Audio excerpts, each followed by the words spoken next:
साथीहरु तपाईले आफ्नो घरमा वाइफाई प्रयोग गर्नुभएको छ र वाइफाई प्रयोग गरिसकेपछि तपाईहरुले त्यसको पासवर्ड चाहिँ शेयर गर्नु भएको हुन्छ आफ्नो साथीभाइ होस् वा आफ्नो आफन्तहरु होस् वा आफ्नो छरछिमेकीहरु होस् तपाईहरुले त्यसको पासवर्ड चाहिँ शेयर गरिराख्नु भएको हुन्छ र पासवर्ड शेयर गर्दाखेरि तपाईको इन्टरनेटको स्पिड चाहिँ एकदमै स्लो भइरहेको हुन्छ र यस्तो अवस्थामा कसरी चाहिँ हामीले आफ्नो वाइफाईको पासवर्ड चेन्ज गरेर त्यसलाई कसरी फास्ट गर्न सकिन्छ भन्ने बारेमा तपाई अन्योलमा हुनुहुन्छ भने आज म तपाईहरुलाई तपाईको घरमा प्रयोग गर्नु भएको जुन वाइफाई को राउटर रहेको छ त्यसलाई चाहिँ हामीले कसरी चाहिँ त्यसको पासवर्डलाई कसरी हामीले चेन्ज गरेर हाम्रो इन्टरनेटलाई चाहिँ फास्ट गर्न सक्छौं त्यो सम्पूर्ण कुराहरु जान्न चाहनुहुन्छ भने यो भिडियो तपाईहरुले अन्तिमसम्म हेर्नु होला। नमस्कार, म पशुपति जी सी, आफूले जानेको अनि सिकेको कुरा अरूलाई सिकाउने मान्छे र आज म जुन अघि पनि भनिसके वाइफाई को जुन पासवर्ड रहेको हुन्छ त्यसलाई चाहिँ सजिलैसँग चाहिँ कसरी चेन्ज गर्न सकिन्छ त्यो चाहिँ सिकाउन लागिरहेको छु।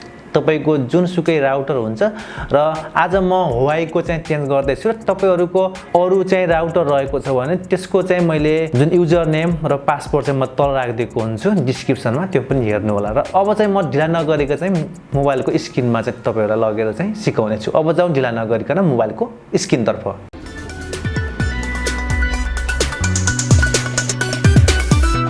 तपाईहरुले यो साइडमा चाहिँ मोबाइलको स्क्रिन देखिराख्नु भएको होला र मोबाइलमा म आइसकेपछि मोबाइलको स्क्रिन आइसकेपछि चाहिँ सर्वप्रथम तपाई चाहिँ आफ्नो वाइफाईमा जानुहोस् र यहाँ क्लिक गर्नुहोस् र यहाँ क्लिक गरिसकेपछि यो चाहिँ शेयर भन्ने अप्सन रहेको छ, यहाँ चाहिँ क्लिक गर्नुहोस् र यो जुन अहिले शेयर वाइफाई नेटवर्क भनेर देखाएको छ र यसलाई चाहिँ हामीले स्क्यान गर्छन्, स्क्यान गरेर पनि कतिले चाहिँ पासवर्ड पत्ता लगाउँछन्। यसबारेको भिडियो चाहिँ मैले नेक्स्ट भिडियोमा चाहिँ तपाईहरुलाई सिकाउने छु। आज म चाहिँ पासवर्ड कसरी चेन्ज गर्ने त्यो चाहिँ पहिला चाहिँ जानौ र त्यसको लागि यहाँ छेउमा चाहिँ क्लिक गर्नुहोस्। छेउमा क्लिक गरिसकेपछि यहाँ चाहिँ तपाईले देखिराख्नु भएको छ राउटर भनेको छ र राउटर भनेर चाहिँ यहाँ नम्बर आएको छ जुन चाहिँ 192+168+100+1 रहेको छ। यसलाई चाहिँ लगेर तपाईले आफ्नो क्रोम ब्राउजरमा चाहिँ राख्नु पर्ने हुन्छ। अब चाहिँ हामी जाउँ क्रोममा जाउँ।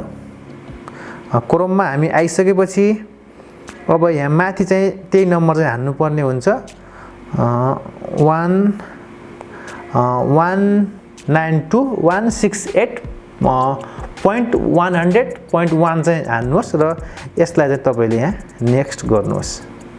यति गरिसकेपछि यहाँ चाहिँ तपाईको खुलेको छ, यहाँ देख्न सक्नुहुनेछ। यहाँ भनेको छ एकाउन्ट र पासवर्ड, यहाँ चाहिँ खोजिरहेको छ। तपाईले देखिराख्नु भएको छ एकाउन्ट र पासवर्ड र यहाँ अब तपाईले एकाउन्टमा चाहिँ जुन युजर नेम रहेको त्यो हान्नुहोस् र यहाँ पासवर्ड हान्नु पर्ने हुन्छ र यहाँ चाहिँ तपाईले अब एकाउन्ट नम्बर हान्नुहोस्। एकाउन्ट नम्बरमा के हान्नुहोस् भने जुन यो टेलिकम एडमिन रहेको छ त्यो टेलिकम एडमिन चाहिँ यहाँ हान्नु होला र तल चाहिँ पासवर्डमा चाहिँ ठ्याक्कै त्यसको अपोजिट जुन चाहिँ एडमिन टेलिकम चाहिँ यहाँ हान्नु पर्ने हुन्छ र तपाईको चाहिँ Huawei को हो भने चाहिँ यो हुन्छ। अरुको कुनै राउटर छ भने म त्यसको पनि म डिस्क्रिप्सनमा त राखिदिने छु, त्यो चाहिँ तपाईहरुलाई तपाईको त्यो वाइफाई त्यो राउटर हो भने चाहिँ त्यो चाहिँ प्रयोग गर्न सक्नुहुन्छ। यति गरिसकेपछि यसलाई चाहिँ लगइनमा क्लिक गर्नुहोस् र लगइनमा क्लिक गरिसकेपछि यहाँ देख्नुहुन्छ यसलाई चाहिँ माथि टपमा देखिराख्नु पनि भएको होला, यहाँ WLAN भनेर आएको छ, यहाँ चाहिँ क्लिक गर्नुपर्ने हुन्छ र यो यसमा क्लिक गरिसकेपछि यहाँ तल जानुहोस् र यहाँ चाहिँ SSID नेम पनि देखाएको छ। तपाईले यसलाई नेम पनि चेन्ज गर्न सक्नुहुनेछ यसलाई चाहिँ।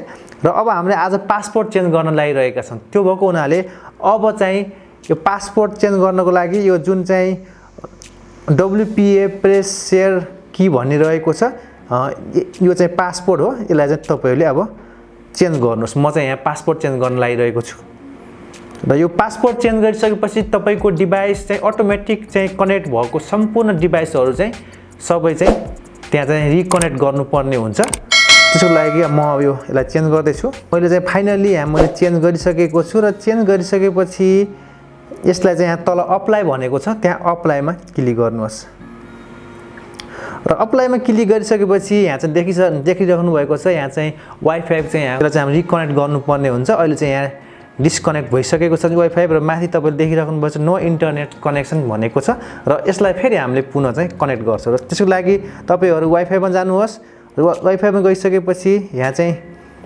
आउँछ र यसमा चाहिँ तपाईले यसलाई पहिला फरगेट गर्नुहोस् वा यहाँ चाहिँ अब पासपोर्ट चाहिँ हान्नुपर्ने हुन्छ। म चाहिँ त्यो पासपोर्ट हान्छु। हानिसकेपछि यसलाई म कनेक्ट गर्छु र अहिले चाहिँ हाम्रो यहाँ पुनः कनेक्ट भइसकेको छ। तपाईँले देख्न सक्नुहुन्छ। यहाँ चाहिँ म युट्युबमा गएर पनि तपाईँहरूलाई देखाउँछु र यहाँ चाहिँ अहिले चाहिँ खुलिसकेको छ।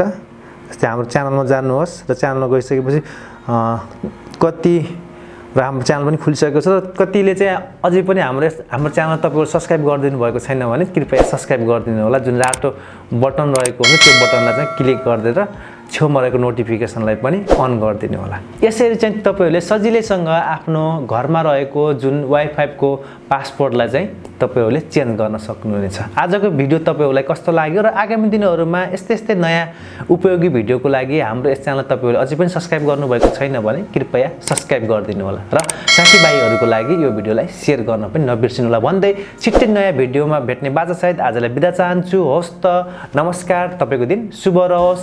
जय नेपाल।